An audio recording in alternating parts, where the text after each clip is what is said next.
here to talk about how women should not bear the responsibility of making other people feel comfortable. So I'm very excited about this because when you suggested this as a topic, I thought this is a perfect example of what women need to hear. Other people, not just women, all genders need to hear this because we need to support each other. So I would love to have you tell people about yourself. And I'm realizing here I got to do a couple things here. Lori Keel, stop interrupting me. Tell us about you, Jennifer. Well, I will also, yeah, so my name is Jennifer Hill. I am the Vice President of Commercial Strategy at Calibre Labs, but I also am super passionate about, Is that good? No, I'm here. Sorry. So I probably will go dark in just a minute. I'll tell you why. But I am the Vice President of Commercial Strategy at Calibre Labs, which is a hotel benchmarking performance company. But more than that, I'm passionate about communication and helping women feel comfortable, just like you are, Karen, in terms of conversations that they might be having anywhere in their lives. So, Janie, I know you're not sure why you're here, but I'm glad that you're here. And it's good to see your face too. Awesome. So, well, let's dive into this because I would love to know more about your story around this or what you have observed and how we can help other people that are listening to this. Yeah, absolutely. So I am on the board of a group called Women in Travel Thrive. And this was a group that was formed during the start of the pandemic when women were disproportionately impacted by the layoffs and other sort of disruption caused by the pandemic. And I'm going to be speaking in just a couple of days on a panel with one of our newer partners. And one of the questions that was phrased in an interesting way in order to prepare us was, how do you keep people happy as a woman leader? How do you make sure you're not upsetting people? That was a question? Got riled up. There was a question. It was a question that was offered as part of the conversation, was like, how essentially as a female leader, as a woman leader, do you avoid upsetting people? And I thought, well, I have, one, done this in my career, and two, why is this our burden to bear? Why is it necessary for me to change the way I lead or I manage to make you feel comfortable? And just because of the way the question was phrased, I thought, well, this is obviously meaning, how do you make men feel comfortable with a female leader? And I thought, we're nearing 2024. We're closer to 2024 than we ever have been. And I can't believe this is still a conversation that we're having. And I myself, in many different ways, have sort of tackled this and, gotten to a point in my life, and I think this comes with age, but also self-reflection. Like, I'm not a small person physically, and like when I fly or when I'm on a train or I'm just in space, I've always tried to make myself smaller. I've always tried to like take up less space because I don't want to be in somebody else's space. And that was immediately what came to mind when I read that question. And I was like, I deserve to take up space in the boardroom or on the stage or in a client conference or conversation as much as I do anywhere else. And so I don't want any woman to have to be thinking, well, how do I make the people in the room feel comfortable? So that was really sort of the impetus for that thought. I didn't know that. This is a surprise to me too when you bring this up. And I think that one of the things that is so important is for us to recognize that we are going to disappoint people. And I remember once being at a marriage conference and the guy said, turn to your spouse and say, I am going to let you down. And it was such a powerful reminder. At first you think, well, I don't want to say that. I don't want anybody, but the reality is we are going to hurt people. We are going to disappoint them. And the fact that we would have to feel responsible particularly in a work situation, but I think it applies to everything. But that's really astonishing to me to feel that, well, we all feel it, but that it would be posed as a question. But nonetheless, what do you suggest when you think about tips for someone that feels like they have to take this weight of responsibility? I think the most important thing is just be sure in yourself. And it's about taking the confidence that you have for everyday activities into that situation in Mm-hmm. which you feel unsure. And so when I was thinking about joining you on the live today, I thought I should put something different on, but I've been wearing my Share shirt proudly all day. And I was thinking about this conversation because if you've ever seen an interview with Cher, if you've ever seen Cher live, and I promise there is a point, she isn't a great speaker, but she's a great entertainer. And she gets kind of nervous and she knows what she's supposed to say. And I've seen her, I've been very fortunate. It didn't happen. My screen time limit came up. But Cher is a great entertainer. It's just not like great off the cuff. And I've seen her a few times and she sort of is scripted. But if you've ever seen her in an interview or in live TV, she's always really awkward. And then the moment she opens her mouth to sing, her whole persona changes. Everything about it changes. The vibe changes. She changes. The energy in the room changes. And so as I was thinking about this conversation today, I thought, you know what, I'm going to leave this shirt on as a reminder if I go blank in the moment, that the thing you are most confident in doing, just remember that confidence when you're in those situations. And it isn't about the person who you're trying to make feel good about their contribution or themselves. Like, you're there to do a job most likely, and your responsibility is to do that job to the best of your ability. And if you take that confidence into it, it changes the game. And I think that's something that I've learned really pretty in a number of significant ways over the last probably 5 years. I love it. And how has improv helped you? That's the number one thing. So earlier, she may still be here, but earlier one of my very favorite people in the universe that I met through improv was here. So improv for me, I was fortunate enough to study improv. I did it because I thought I needed to get more comfortable, or I felt very surely I needed to get more comfortable in front of people when I took on a new job a little over 5 years ago. And I continued with it, and I continued with it with a really great instructor who essentially just reminded us on a regular basis that first of all, no one knows what you're going to say. So it doesn't matter if you misspeak. You don't have to apologize. You can get rid of your filler words like my big just a second ago. And no one wants to be where you are usually, right? There are typically not people sitting in the audience going, gee, I wish I was on stage in front of 1,500 people giving this very data heavy presentation. More often than not, they're just admiring the fact that you're there, and they're grateful they're not. And so improv to me has really opened up that kind of who cares attitude a little bit more. Like, it's just, improv is what we're doing now. Improv is pretty much everyday interaction. And most importantly, and Janie just dropped this in there, it's a yes and, right? So you say, yes, this is what is happening to me right now, and this is how I choose to respond. And then one of the other big tenets that I think is less popular with improv, or the understanding of improv as an art or as an area of study, that our instructor focused on very heavily, is if this is true, then what else is true? And so I have adapted that to take myself out of self-talk or imposter syndrome. If I'm saying something negative to myself, or I'm having a negative self-talk, or I'm not feeling confident, and I say, if this is true, then what else is true? I know that whatever is then what else is true isn't true, because I know that no one else would ever say the things that I'm saying to myself to me. I know they're not true, and that changes things sort of on their face in that moment.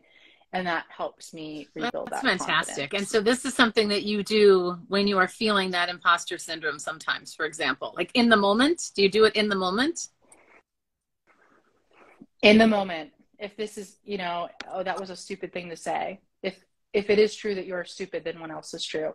And all of the things that follow, if what else is true, are never things I would say to anyone else. And they're never things that I know people would say to me. So I immediately am able to say, you know what, let's dismiss that thought. Like, thank you for showing up. thank you for coming to the party, but you've spent the time Well, that and you need to you've spend here. overcome a lot of things. I mean, you just keep elevating and elevating and evolving from a personal growth perspective.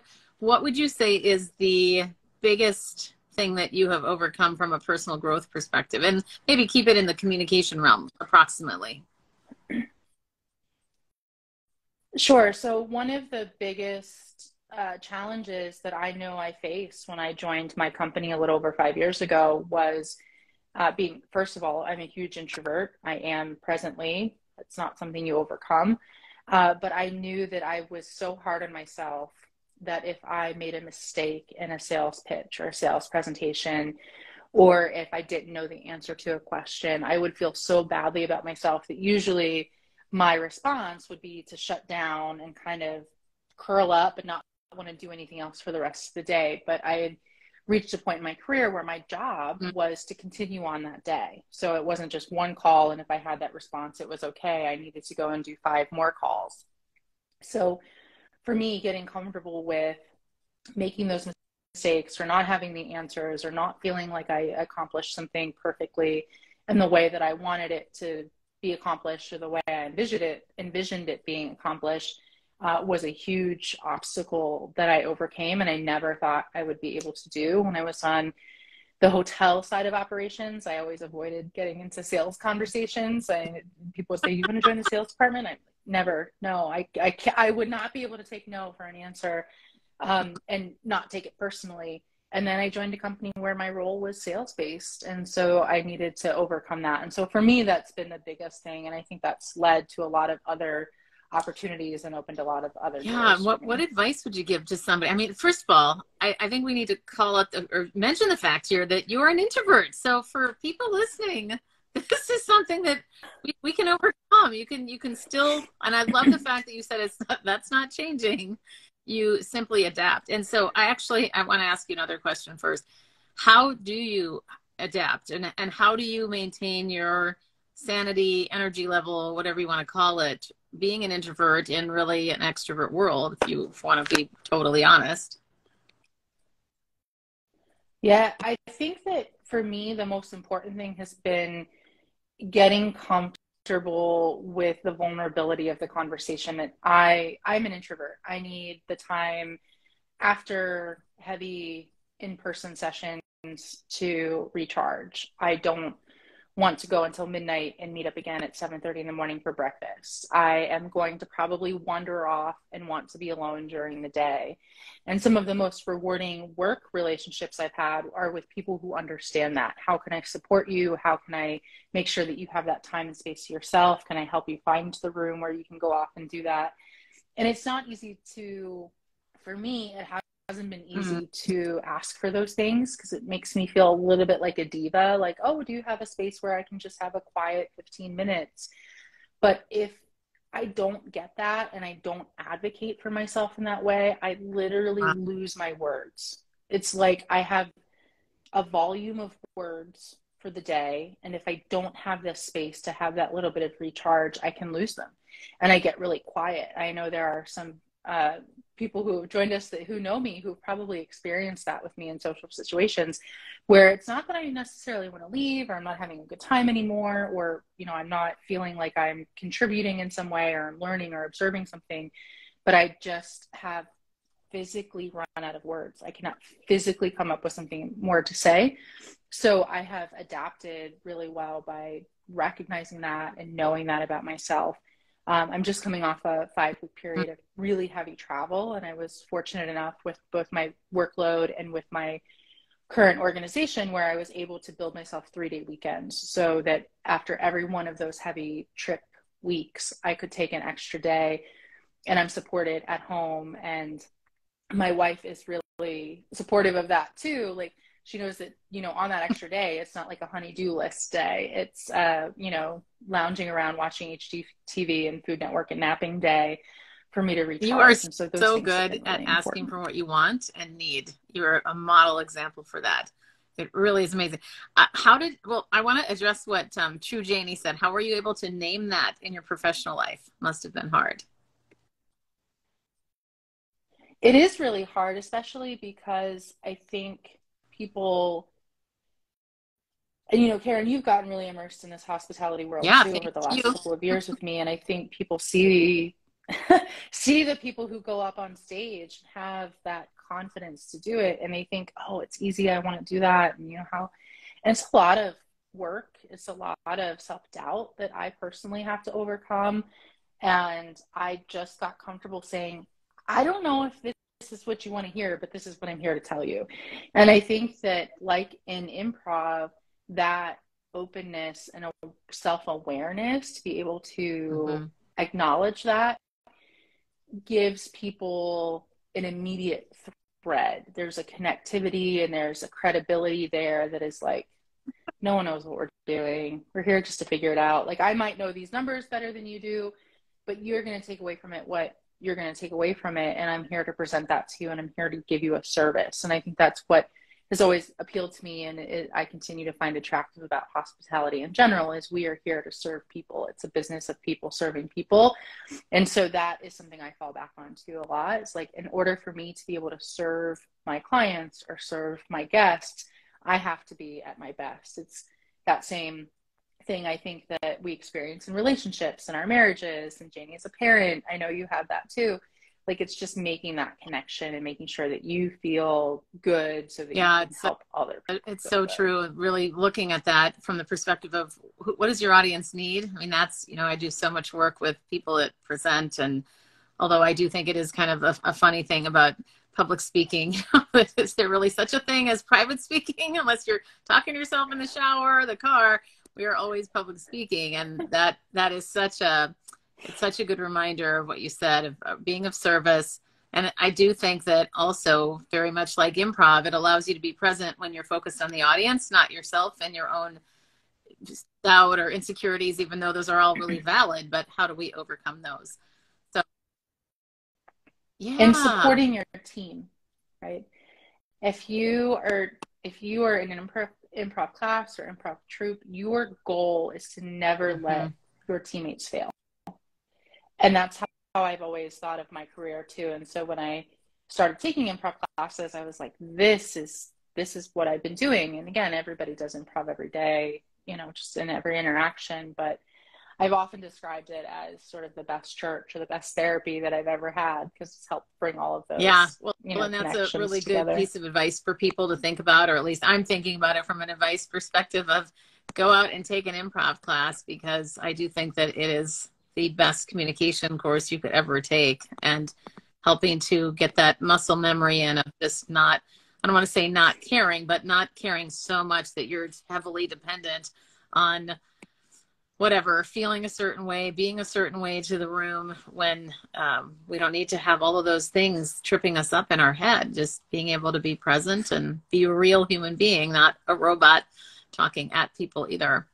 Well, I feel like I want to keep asking you more questions. we're getting out of time. But is there anything else that you wanted to impart to people listening? I have to echo what you just said. Take an improv class. Find one near you. It is scary, but that's okay. Face that fear. Walk into the room. Some schools may still be doing them virtually. Do that if you can. I think that's a big I'm a big improv evangelist, and that would be my takeaway. That's often my takeaway. That's a good answer. Is taking an improv class. Oh, it changed my life. Oh my goodness. Well, I think that's great advice and a great place to wrap. So thank you so much, Jennifer, for being here. Thank you for cooking me dinner tonight. And thank you to you and Dara both for hosting me in your home here tonight. Really grateful that you could do this.